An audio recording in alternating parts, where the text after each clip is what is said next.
have the privilege of having not only a rock star teacher with us today, but some of her rock star students. And they are going to be discussing project-based learning. And so that is what our episode is going to be about today. But before we begin, let's do a little bit of housekeeping. I am watching live as well on YouTube, so I can see your guys' comments. So I can tell that Mark Webster's out there and Jeremy Boer is out there, which I absolutely love. And so if you're watching but you cannot necessarily see a chat box, I'm going to show you what you need to do in order to see that chat box. So I'm going to go ahead and screen share real quick. And so when you go to YouTube, there is a chance that you may not be signed in. Okay. So you should see your if you have an initial, if you have your face, a picture, whatever, with that normal Google, you should see that up in the top right-hand corner. Okay. If you do not, then you will click sign in. And once you sign in with your Google account, then you will be signed in. However, you have to make sure that you have created a channel. So you will click your face or your logo, your initial, whatever you have. And then click my channel, and it literally says your first, last name, and then create channel. And then you should see a chat bar to the right-hand side of the live video. So Amber's here too. Hi, Miss Amber. I love it. I love it. So anyways, so that is to make sure that you can chat and ask questions. So I'm going to be moderating that as we go through. And let's head back to our Foster Heights friends. Yay! Okay. I guess we will go ahead and get started with you guys. So not in the screen, but if she can, there she is. Okay, so there is Miss Shelby Mattingly and Miss Jessica Shearhorn. So Jessica is the instructional coach over at Foster Heights, and she has worked very, very closely with project-based learning and have helped the teachers grow in that area of implementing that in their classrooms.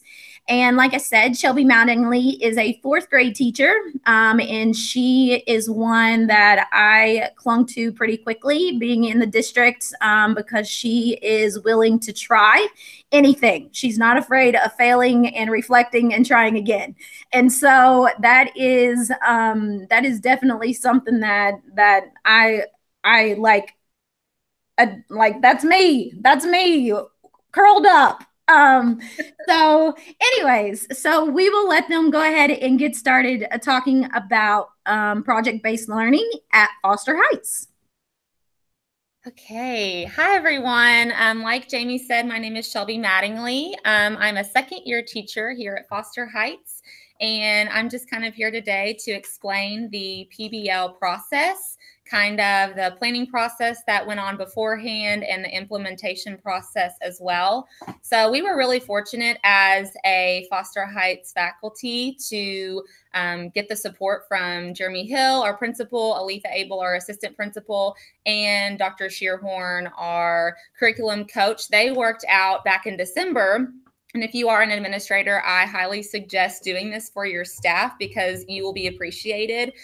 We all know that our time is very precious. And so we really appreciated them thinking of us and giving us 2 hours for an entire week for 1 week in December. And so that was a total of 10 hours of planning time and collaboration time. We started off doing these PBLs in both reading and math, using 3 through 5 teachers. So each of us had kind of a team teacher we were working with in planning our PBL. So we ended up with several PBL products, and they have all been implemented. And I think it's safe to say that us as a Foster Heights family has really clung to PBL, and we really love the results we're seeing just from the students' engagement and the learning. So we got to plan back in December. We did lots of different activities that kind of got us going with just learning through each other, and, you know, inexperienced somewhat teachers like me learning from maybe more experienced teachers and just sharing those ideas with each other. And we did a what would you call it with our ideas? What did we call that? We called that a tuning protocol. And we had a vertical team of third grade through fifth grade, and we ran each of the PBL ideas that were being generated in our cadres through that tuning protocol, so that we could get feedback and to make them even stronger than they were when we presented them. Yes. So leaving that very first week, we were the reading cadre, and math, of course, I said did this as well. But just leaving that Friday after having 10 hours of planning time in school time, we had a really strong start to our PBLs, which was really great. And of course, we did stay after and work extra with our teen teachers to continuing developing the PBLs, but just kind of what we did. So I've got some students here with me, and I'm going to stop talking here in just a second because they've got the really good stuff to share with you. And they were the ones that actually experienced it from a student's viewpoint. So I definitely want you to hear from them. But every PBL, if you're new to PBL, starts with an engaging event. And you all remember what our engaging event was that very first day? I did the note and I wrote a note. Okay, so our PBL was centered around the book Wonder, which has become very famous recently because there was a movie that came out back in December. And we loved the storyline of this book because it centers around a character who has a series of genetic disorders and has had several surgeries, making him look a little bit different than most kids. And he's starting school for the first time, and his character is just one that a lot of kids can identify with, and the storyline is told from different points of view. So we hit that standard really hard and did a lot of interesting things with point of view. And but the main character goes through a series of challenges, and our driving question for this unit. So every PBL has a driving question, because not only are you learning and doing activities, but you have an ending product in mind at the end. And that driving question, we call it a driving question because it drives the learning, it drives the research, it drives everything that you do from day one till the finish line when you are presenting or the kids are presenting these products in some way. So our driving question was, how can we as Foster Heights students inform others of tolerance of individuals with genetic disorders or limitations? So it's a mouthful question, and we had to really spend a lot of time throughout the PBL breaking down those important vocabulary terms, because when you're a fourth grader, genetic disorder is not something you come across in everyday conversation. So we really had to talk about what is a genetic disorder, what's a limitation, what are the similarities and what are the differences. So the kids got really into learning some famous people who have genetic disorders or who have limitations that have kind of given them some setbacks in life, but obviously they are famous for a reason and they've overcome those obstacles, which was, you know, great lessons for our kids. And they created Google Slides presentations through that, which, if nothing else, they created a Google Slides and learned how to do that and presented those. We also had a day, and of course, we're studying the book. We're using lots of novel study resources throughout this. But we also had a day when the kids had a limitation of their own. So they drew a piece of paper from a basket, and it could be blind or wearing an eye patch or wearing an arm sling, using crutches, not being able to hear. And so for an entire day, they had to have that limitation.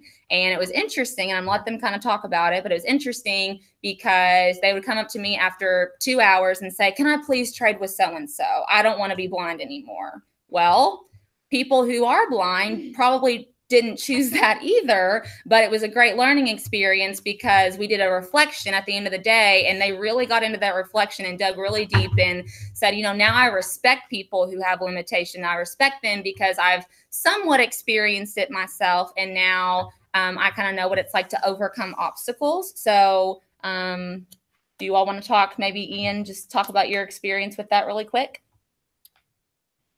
My limitation was an eye patch and a sling. By the end of the day, the back of my neck where the sling was rubbing started to hurt, and it was hard to see out of one eye. Yeah, so we learned about that. Nora Kate, do you want to tell yours? Mine was an arm brace, and it started to hurt my arm. And like towards the end of the day, I had to take it off just for a little bit because it was starting to hurt really bad. Sophie? I was deaf and had an arm sling. It was hard to write with the arm that I had the sling on because I had to write with my left hand, and it was hard to hear. Very good. So that was just one of the activities that we did. And like I said, we focused on the story of wonder and did lots of different things with that.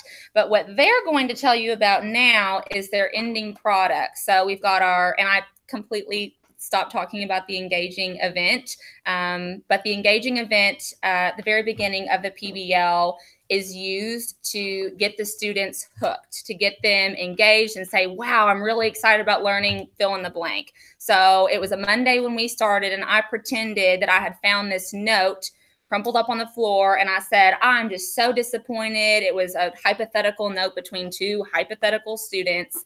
And I said, I'm going to read you this note, and I want you to tell me what you're feeling, because I'm personally feeling very disappointed that this was found in our classroom. And it was a conversation between two kids making fun of another student who had a limitation of being in a wheelchair.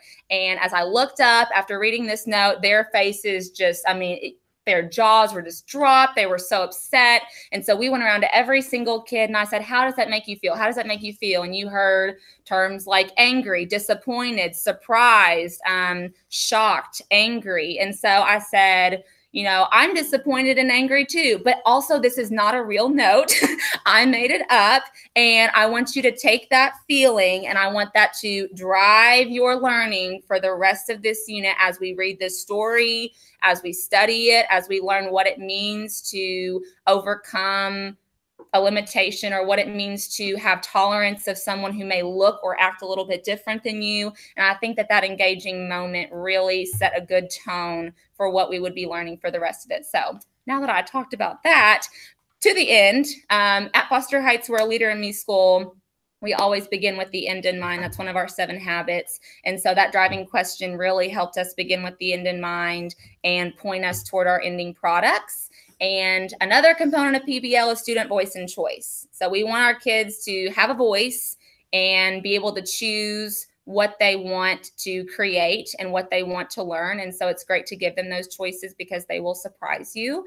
And we gave our students the choice of creating for their ending products a documentary, a skit, or a game. And all of those products had to teach or inform others about tolerance of individuals with genetic disorders or limitations, because that is our driving question. So I'm going to stop talking now and let them just kind of tell you what their products were, how they liked or disliked the projects, and let them go. Hi, my name is Ian. My PBL was a documentary. I liked the project because it was fun and I got to inform others on genetic disorders and limitations. My project involved going around to teachers and students and asking them questions about disorders and tolerance. I learned that disorders and limitations are 2 different things. I think everyone should get to do PBLs because they are fun and there are things that I never thought I would get to do in them. My name is Nora Kay, and my PBL project was a documentary. I like my project because it was the first time being on YouTube, and it involved going around the school and interviewing kids and teachers about tolerance. And I learned that tolerance and disorders are 2 different things, and I liked it because it was fun and awesome. Hi, my name is Sophie. My PBL project was a skit. I liked the project because I got to learn that no matter what you look like or act like, you should be treated with kindness. My project involved working together with a whole group making a skit. I learned that everybody should be treated with kindness and tolerance. I think everybody should get to do PBLs because they're fun and amazing. Dr. Shearhorn, you want to say anything? Not at the moment. No. Okay. So that's pretty much what we have.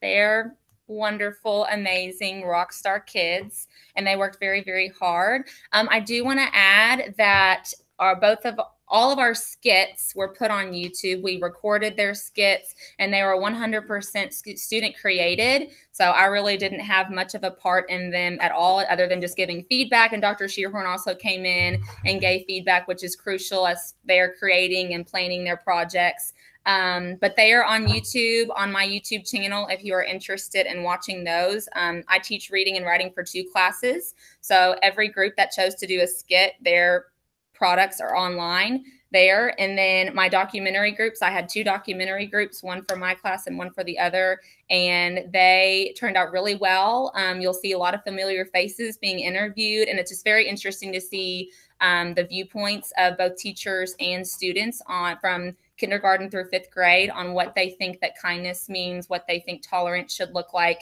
and that sort of thing. So those are on my YouTube channel as well.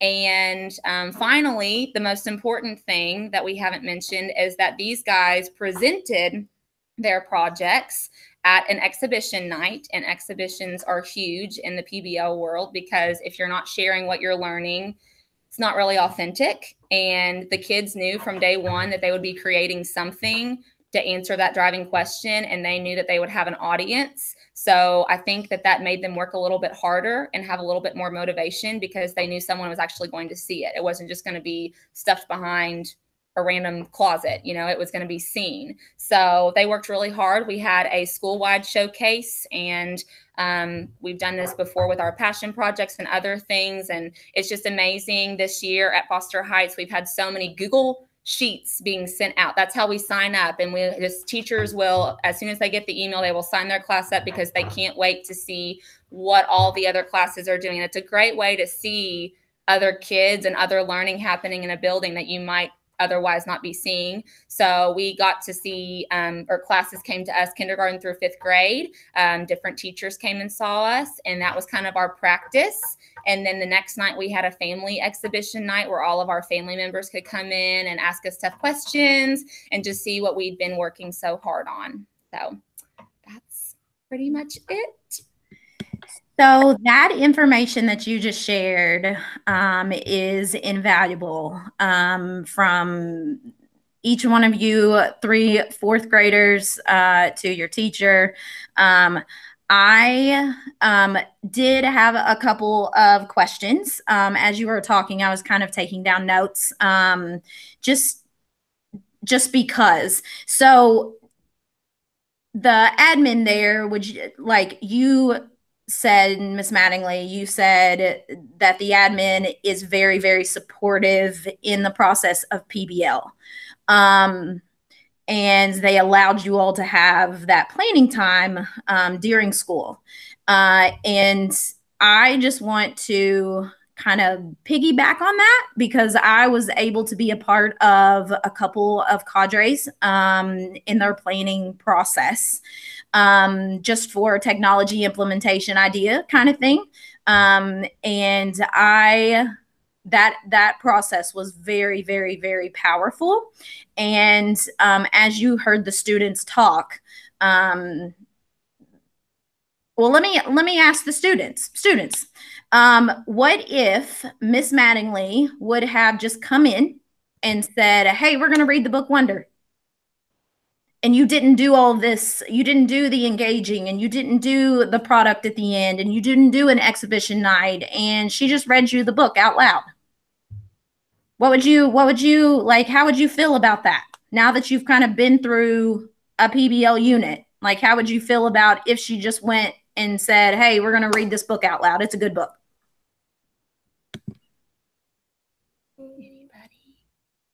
Would it be as fun? Confused. Confused. Okay. Why would you be confused? Because I didn't get what was going on. Okay, you didn't get deep into the story, Yeah. maybe. Okay. Ian, you got anything to add? No.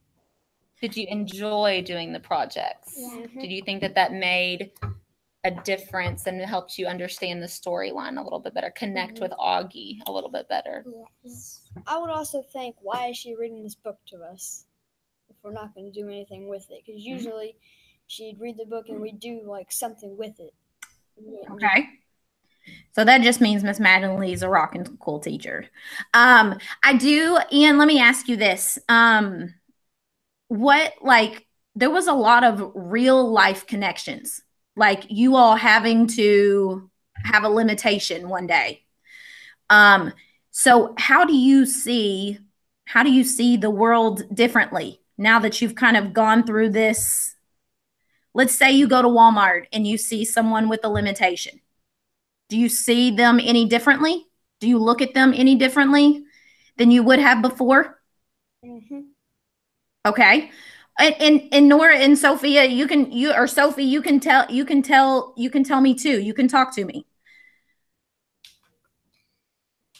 I know it's kind of weird because I'm on a computer. I know this, but it's okay. Just have a conversation with me. So tell her, if you saw someone at Walmart, now that you've read the book, now that you've done these projects, you kind of understand what tolerance means. Thank you. What do you think? I wouldn't think they're really that different. Good. Yep. I'd just see them as normal people. Mm-hmm. Yep. They've just got something unique about them. Very good. Yeah. Oh, that makes my heart happy. We're all unique, aren't we? In our own ways. Yes, we are. We are. Right now there's a middle school teacher on, and he said tolerance education is amazing. And then also Miss Crow said it sounds like the kids had fun and learned a lot. And so many times, and maybe Miss Sherhorn, you can talk to me. I always call you Jessica. It's weird to call you Miss Sherhorn. So maybe you can talk to me a little bit about how does PBL, because I know you're kind of the guru of PBL at Foster Heights. So how does this differ from just a glorified project, like a glorified book project, or you know what I'm saying? Yeah. Like, so one of the things that we really focused on in the cadres was educating teachers on how to shift their instructional practices to make PBLs something that you teach through, so that they're the main course instead of the dessert, the fun project that we do at the end. So the way that we did that was through the driving question, really, because once you have that, everything is taught through it, everything runs through it, and it's not something you can save to the end. So that really becomes important, so that the kids are gaining skills throughout the PBL that they apply and they use for that public product, whatever it may be.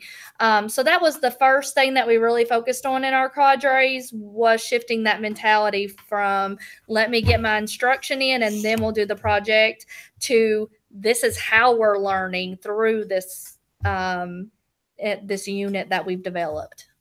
awesome. So would you agree that there are like miniature projects, like understanding checks? Absolutely. Throughout, that is leading up to this final product and showcase? Absolutely. The kids did a great job speaking to how fun and engaging these PBLs are, but we really tie them very closely to the standards as well. So throughout the unit, the teachers will be doing benchmarking, and they will be doing those checks for understanding to make sure that kids are mastering the content that we have tied the PBL to.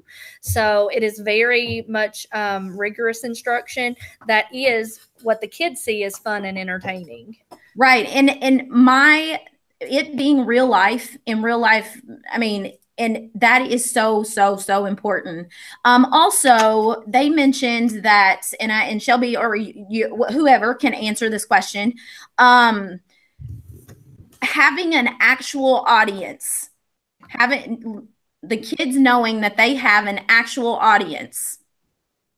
And I know that you're only a second year teacher, Shelby, but can you tell me the difference between kids just turning in a project or presenting to their class versus having either community members come in, parents come in, other classrooms come in? Like what do you see as a difference within your students?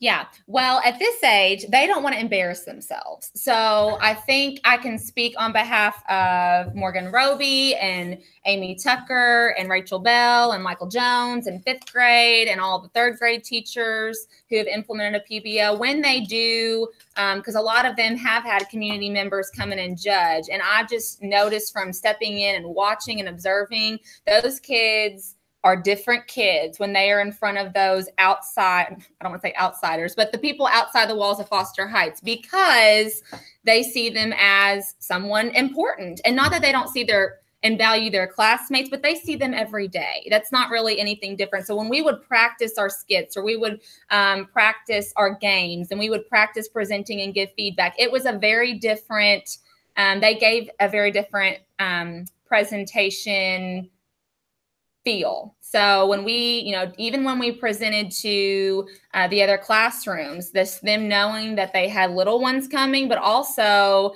when I told them, yes, there will be some 5th grade classrooms, they, straightened up and, oh man, we got 5th graders coming, like we got to get our act together. So that really kind of changed the tone. And I just think that it makes it more meaningful for them. And to me, I'm trying to prepare them not just for the, checking every standard. I want them to be able to be confident going into middle school, going into high school, and just building up these skills so that they feel confident having a conversation with a community member, that they don't see that person as someone intimidating or scary, that they're just another person that I'm trying to communicate with. And I don't want them to feel intimidated when they have to get up and give a presentation or just talk to someone. I want them to be building these skills so that they can be successful as adults in whatever job they do, because these are skills that build up and can apply to any area. And I think they're going to be all right. I think they're going to be good. I agree. Yes. I agree 100%. So thank you guys so much for taking some time out today just to educate everybody about project-based learning and why it's important and why it should be supported within the classrooms in Nelson County. I believe in this type of learning wholeheartedly. You all allowing your people in is what I like to call shattering silos. And instead of it just being contained within your 4 walls in your classroom, you're letting others see, and then therefore you're inspiring and empowering others to do that. And last question, and Ms. Shearhorn may need to answer this one, or Shelby, if you already know. But can you tell me what your all's goal is for next year in the area of project-based learning? Yes. This may be a longer answer than you wanted, but what got us started on this path was through the development of our graduate profile. We realized that the way that we were doing business did not align with what we wanted for kids when they graduated from Foster Heights. So as we looked at what we wanted and we detailed that out last summer as a staff, what we wanted for these kids as they went through each grade level at Foster Heights, we identified and determined that the way that we needed to teach would be more aligned with PBL. So in that vein, we started this year with kind of piloting PBLs and rolling them out in grades 3 through 5. So our cadres, the ones we've mentioned a couple times, they focused on grades 3 through 5. This summer, we are doing a 4-day workshop type of PD where it's going to be K through 5. So the 3 through 5 teachers will be in one group, and since they know how to develop a PBL because we've done it before, they're going to get those 4 days to develop and churn out several different PBLs that we create from scratch. Our K through 2 group, they will begin that process that our 3 through 5 group did in December. So they'll be trained on what a PBL is and how to develop them. And then they'll leave those 4 days with a good, solid gold star PBL. Gotcha. That's awesome. So a whole school-wide PBL. Yeah. We will see school-wide PBL, and our ultimate goal, which this may be a couple of years down the line, but our ultimate goal is that this is how we teach our priority standards all day, every day. Yep. Through PBLs. I'm right there with you, girly. I love the stuff going on at Foster Heights, and like I said, so glad that you guys are piloting this and how well it's turned out. I mean, so paving the way is what I like to say for other schools and inspiring other schools. So we're going to go ahead and we are going to go ahead and end the broadcast. I hope that you guys have, you feel empowered. Feel free to reach out to anyone at Foster Heights, whether it's the principal, Jeremy Hill, or Dr. Shearhorn, or Shelby Mattingly, and kind of pick their brain, I guess, is the best way to put it, because they are doing some incredible instructional things out there. So thanks to all of our viewers and those that will be viewing at a later time. We will see you guys later.